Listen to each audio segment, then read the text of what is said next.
Congress leader Pramod Tiwari today described the Mahakumbh stampede in Prayagraj as the biggest tragedy of this century and demanded answer from the government over the lack of transparency regarding the identities of the deceased. Speaking outside Parliament, Tiwari criticized the government's indifference, stating that grieving families are seeking information, yet no official list or photos of victims have been released. He accused the government of suppressing the tragedy, hiding the death toll, and blocking a full investigation.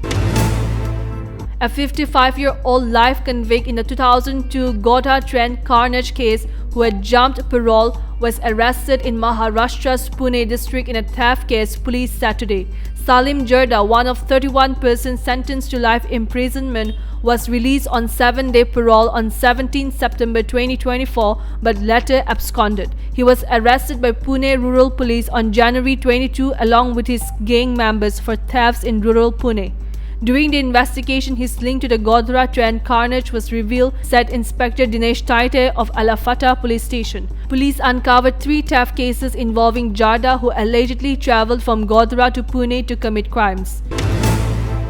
The Indian rupee fell to a record low of 87.1450 per dollar today, down 0.6% from Friday amid a slump in Asian currencies and equities following US President Donald Trump's tariff measures. The rupee has now lost nearly 4% since October. The macros look stacked against the rupee and we expect continued pressure for the next 6 to 8 weeks, said Anshul Chadak, head of the Treasury at RBL Bank. He noted that while the rupee has been a strong performer among emerging market currency, there is no room for further depreciation under the new US administration.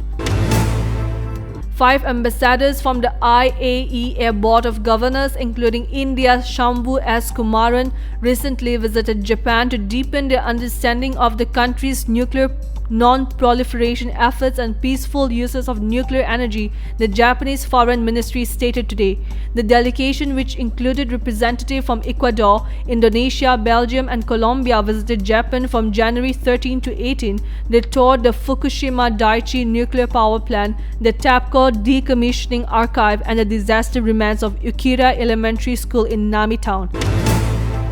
Hockey India has announced free tickets for the men's and women's FIH Pro League matches in Bhubaneswar from February 15 to 25 at the Kalinga Hockey Stadium. Fans can easily secure virtual tickets via www.ticketgenie.in.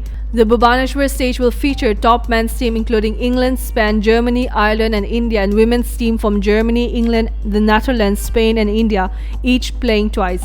The Indian women's hockey team kicks off the campaign on February 15 against England, followed by the men's team facing Spain on the same day.